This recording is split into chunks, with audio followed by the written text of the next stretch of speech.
Alhamdulillah, Alhamdulillahilladzi amarna bimuradil amwali wal iqaril mamlukat wal auladil banina wal banat wa an nurabbiyahum bil akhlaqi wal hasanat wa nub'idahum 'anil ma'asi wal munkarat.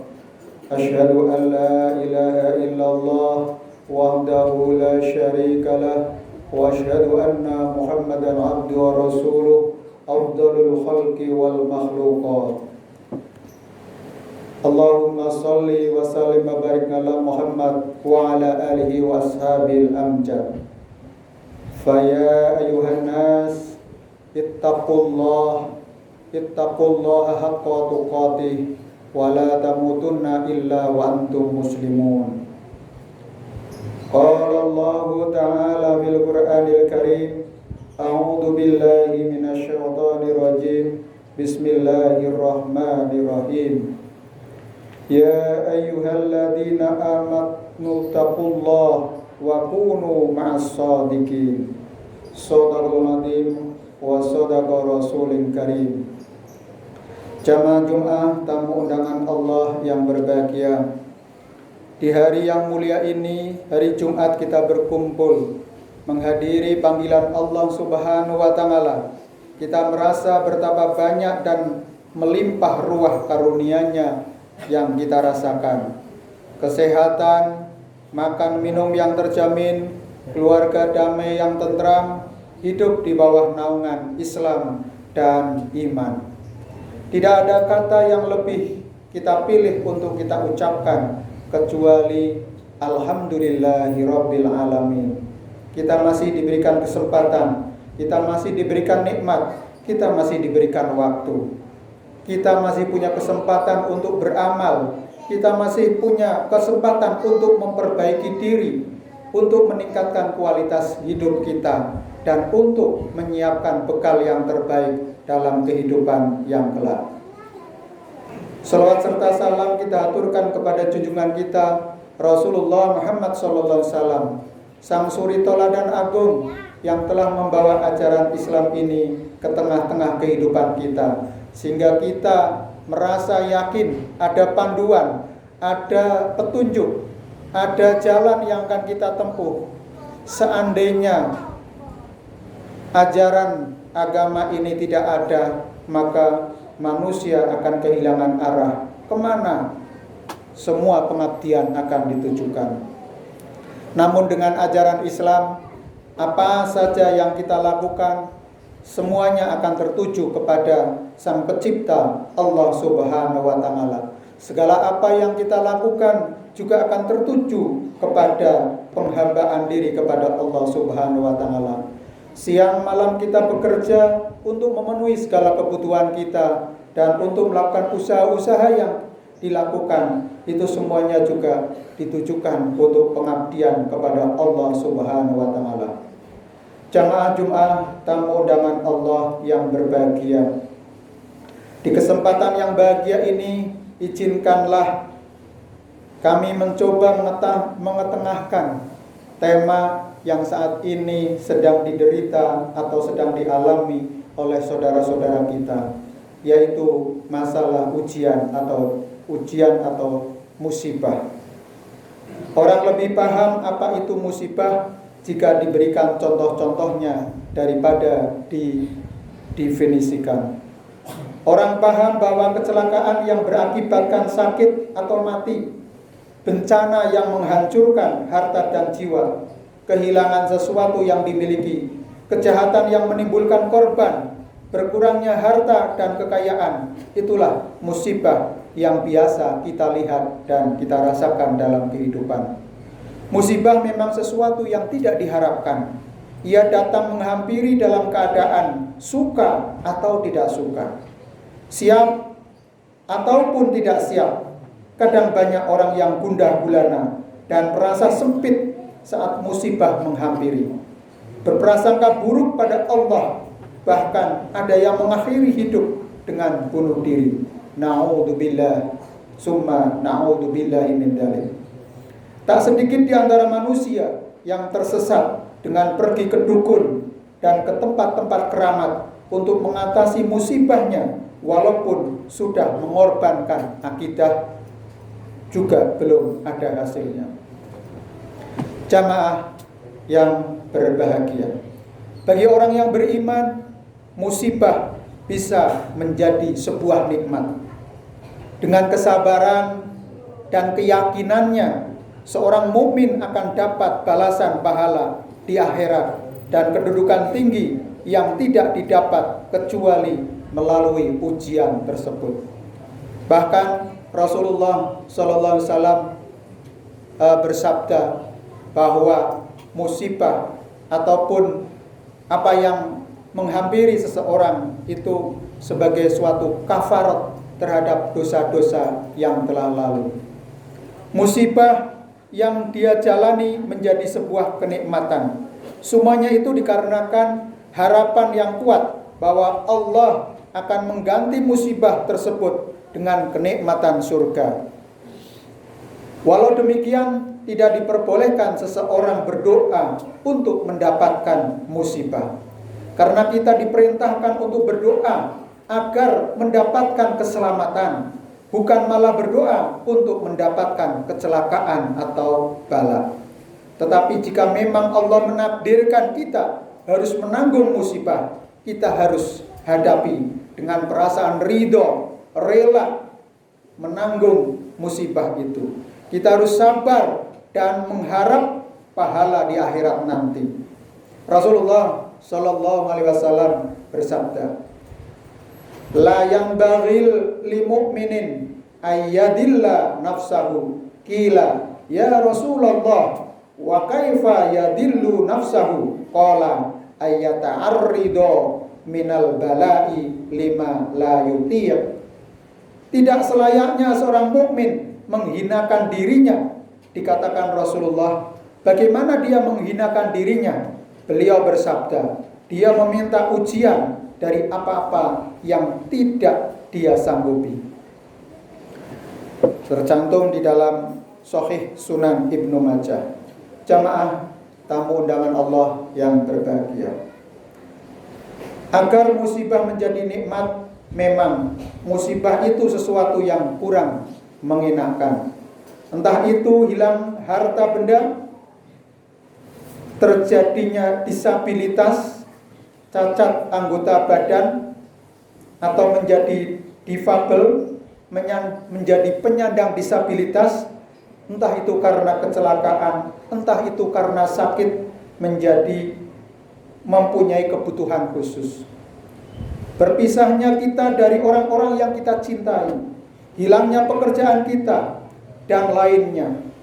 Tetapi semuanya bisa menjadi nikmat jika kita mengetahui hikmah di antara banyak hikmah mengapa Allah memberikan musibah tersebut kepada kita.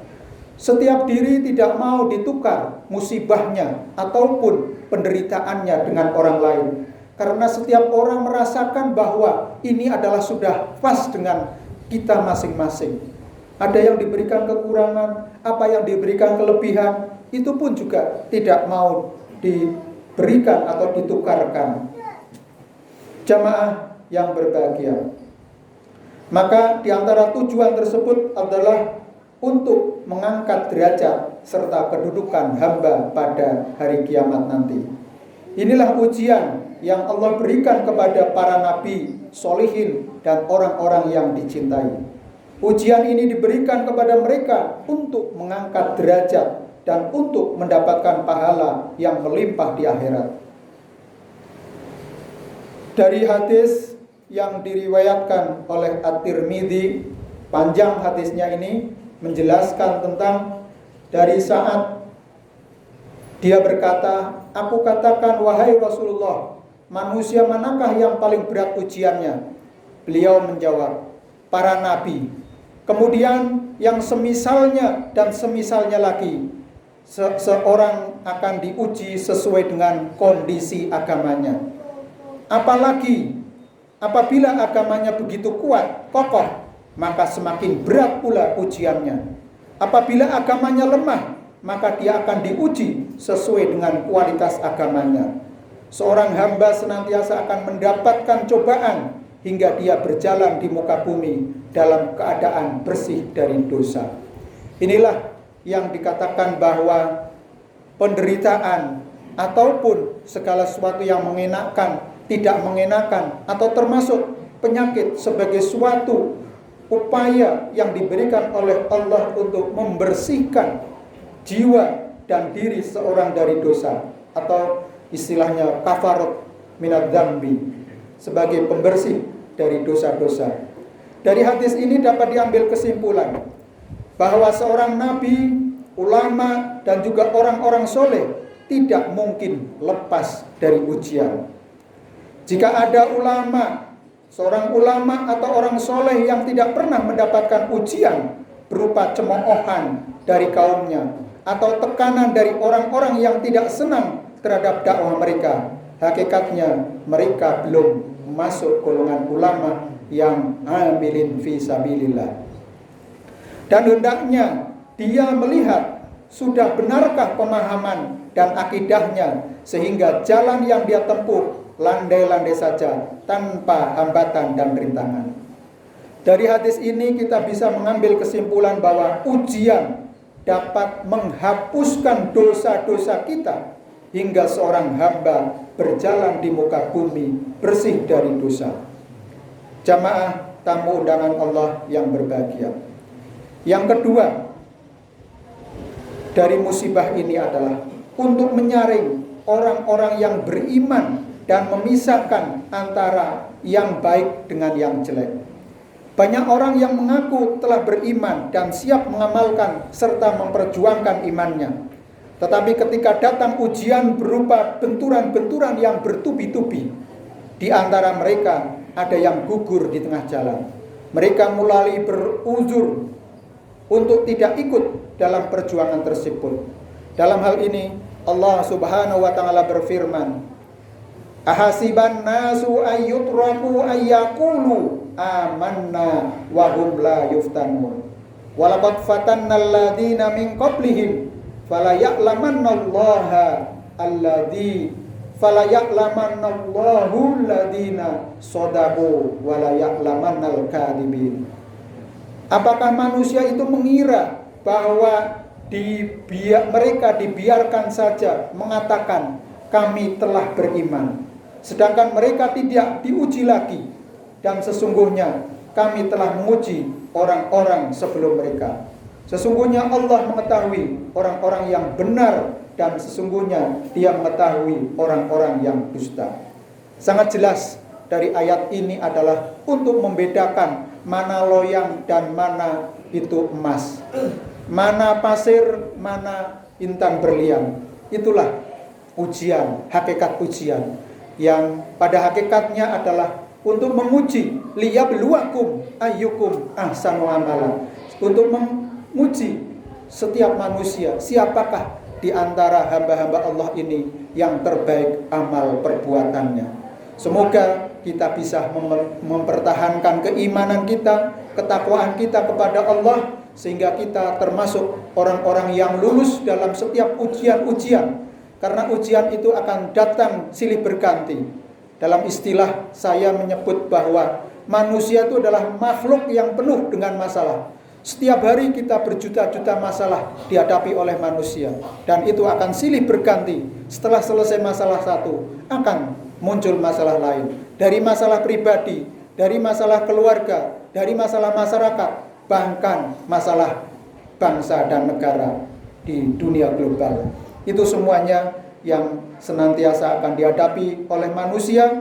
Maka harus memperkokoh keimanan dan ketakwaan kita, karena itu semuanya kita akan mendapatkan balasan yang terbaik dari Allah Subhanahu wa taala. Barakallahu li wa lakum bil Qur'anil azim wa nafa'ani wa iyyakum bima fihi minal ayati wa dzikril hakim wa taqabbala minna wa minkum tilawatahu innahu huwal ghafurur rahim.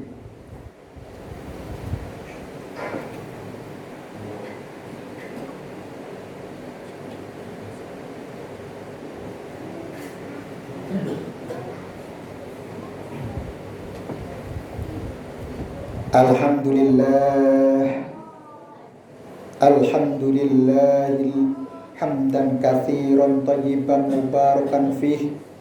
Wassalatu wassalamu ala asrafil mursalin wa ala alihi wa ashabihil amjad. Allahumma salli wa sallim wa barik ala Muhammad wa ala ali Muhammad. Fa ya ayuhan nas ittaqullaha haqqa tuqatih wa la tamutunna illa wa antum muslimun. Qala Allah ta'ala fil Qur'anil Karim, a'udzu billahi minasy syaithanir rajim. Bismillahirrahmanirrahim. Ya ayyuhalladzina amanu taqullaha wal tandur nafsun ma qaddamat lighad wattaqullaha innallaha alimun khabir. Innallaha wa malaikatahu yusholluna 'alan nabi ya ayyuhalladzina amanu sallu 'alaihi wa sallimu taslima. Allahumma shalli wa sallim wa barik ala Muhammad wa ala ali Muhammad waj'alna mahum bi rahmatika ya arhamar rahimin. Hamdan syakirin, hamdan na'imin, hamdan yuwafi ni'amahu wa yukafi mazida.